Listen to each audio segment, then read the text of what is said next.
Praise the Lord. യോഹന്നാൻ എഴുതിയ സുവിശേഷം 10-ാം അധ്യായം 1 മുതൽ 42 വരെയുള്ള തിരുവചനങ്ങൾ. ആമേൻ ആമേൻ, ഞാൻ നിങ്ങളോട് പറയുന്നു, ആട്ടിൻ തൊഴുത്തിൽ വാതിലിലൂടെ കടക്കാതെ വേറെ വഴിയായി കയറുന്നവൻ കള്ളനും കവർച്ചക്കാരനുമാകുന്നു. വാതിലിലൂടെ കടക്കുന്നവനോ ആടുകളുടെ ഇടയനാകുന്നു. അവന് വാതിൽ കാവൽക്കാരൻ തുറന്നു കൊടുക്കുന്നു. ആടുകൾ അവൻ്റെ ശബ്ദം കേൾക്കുന്നു. തൻ്റെ ആടുകളെ അവൻ പേർ ചൊല്ലി വിളിച്ച് പുറത്തു കൊണ്ടുപോകുന്നു. തനിക്കുള്ളവയൊക്കെയും പുറത്തു കൊണ്ടുപോയ ശേഷം അവൻ അവയ്ക്ക് മുമ്പായി നടക്കുന്നു. ആടുകൾ അവൻ്റെ ശബ്ദമറിഞ്ഞ് അവനെ അനുഗമിക്കുന്നു. അന്യന്മാരുടെ ശബ്ദം അറിയായകൊണ്ട് അവ അന്യനെ അനുഗമിക്കാതെ വിട്ട് ഓടിപ്പോകും. ഈ സാദൃശ്യം യേശു അവരോട് പറഞ്ഞു. എന്നാൽ തങ്ങളോട് പറഞ്ഞത് ഇന്നത് എന്ന് അവർ ഗ്രഹിച്ചില്ല. യേശു പിന്നെയും അവരോട് പറഞ്ഞത്, ആമേൻ ആമേൻ, ഞാൻ നിങ്ങളോട് പറയുന്നു, ആടുകളുടെ വാതിൽ ഞാനാകുന്നു. എനിക്ക് മുമ്പേ വന്നവരൊക്കെയും കള്ളന്മാരും കവർച്ചക്കാരുമത്രേ. ആടുകളോ അവരുടെ വാക്ക് കേട്ടില്ല. ഞാൻ വാതിലാകുന്നു. എന്നിലൂടെ കടക്കുന്നവൻ രക്ഷപ്പെടും. അവൻ അകത്തു വരികയും പുറത്തു പോവുകയും മേച്ചിൽ കണ്ടെത്തുകയും ചെയ്യും. മോഷ്ടിപ്പാനും അറുപ്പാനും മുടിപ്പാനുമല്ലാതെ കള്ളൻ വരുന്നില്ല. അവർക്ക് ജീവനുണ്ടാകുവാനും സമൃദ്ധിയായിട്ടുണ്ടാകുവാനും അത്രേ ഞാൻ വന്നിരിക്കുന്നത്. ഞാൻ നല്ല ഇടയൻ ആകുന്നു. നല്ല ഇടയൻ ആടുകൾക്ക് വേണ്ടി തൻ്റെ ജീവനെ കൊടുക്കുന്നു.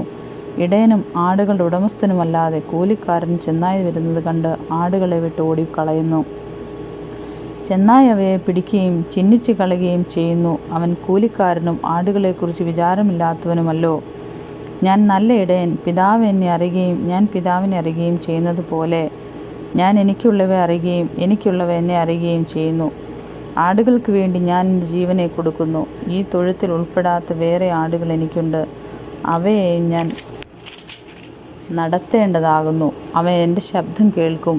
ഒരാട്ടിൻ കൂട്ടവും ഒരു ഇടയനുമാകും. എൻ്റെ ജീവനെ വീണ്ടും പ്രാപിക്കേണ്ടതിന് ഞാൻ അതിനെ കൊടുക്കുന്നത് കൊണ്ട് പിതാവ് എന്നെ സ്നേഹിക്കുന്നു. ആരും അതിനെ എന്നോട് എടുത്തു കളയുന്നില്ല. ഞാൻ തന്നെ അതിനെ കൊടുക്കുന്നു. അതിനെ കൊടുപ്പാൻ എനിക്ക് അധികാരമുണ്ട്. വീണ്ടും പ്രാപിപ്പാനും അധികാരമുണ്ട്. ഈ കൽപ്പന എൻ്റെ പിതാവിങ്കിൽ നിന്ന് എനിക്ക് ലഭിച്ചിരിക്കുന്നു. ഈ വചന നിമിത്തം യഹൂദന്മാരുടെ ഇടയിൽ പിന്നെയും ഭിന്നതയുണ്ടായി.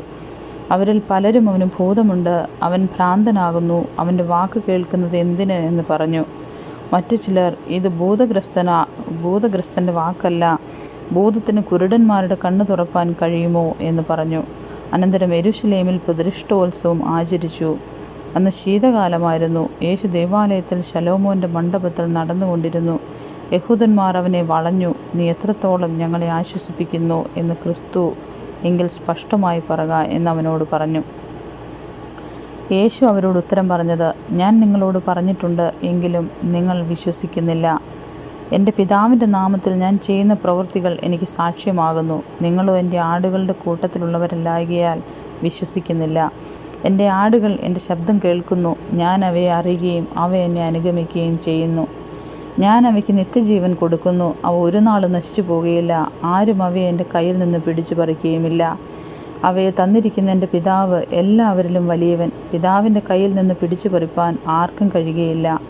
ഞാനും പിതാവും ഒന്നാകുന്നു. യഹൂദന്മാർ അവനെ എറിവാൻ പിന്നെയും കല്ലെടുത്തു.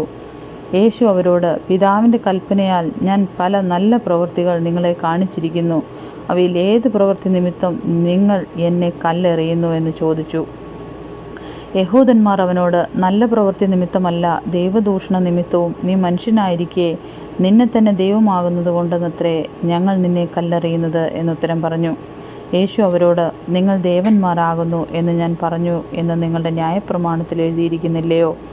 ദൈവത്തിൻ്റെ അരുളപ്പാടുണ്ടായിട്ടുള്ളവരെ ദേവന്മാർ എന്ന് പറഞ്ഞുവെങ്കിൽ തിരുവെഴുത്തിന് നീക്കം വന്നുകൂടായല്ലോ. ഞാൻ ദൈവത്തിൻ്റെ പുത്രനെന്ന് പറഞ്ഞുകൊണ്ട് നീ ദൈവദൂഷണം പറയുന്നുവെന്ന് പിതാവ് വിശുദ്ധീകരിച്ചു.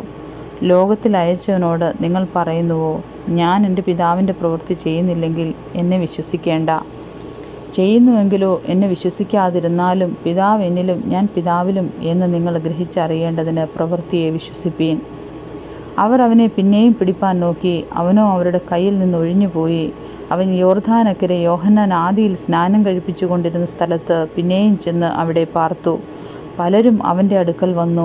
യോഹന്നാൻ അടയാളമൊന്നും ചെയ്തിട്ടില്ല, എന്നാൽ അവനെക്കുറിച്ച് യോഹന്നാൻ പറഞ്ഞതൊക്കെയും സത്യമായിരുന്നു എന്ന് പറഞ്ഞ് അവിടെ പലരും അവനിൽ വിശ്വസിച്ചു.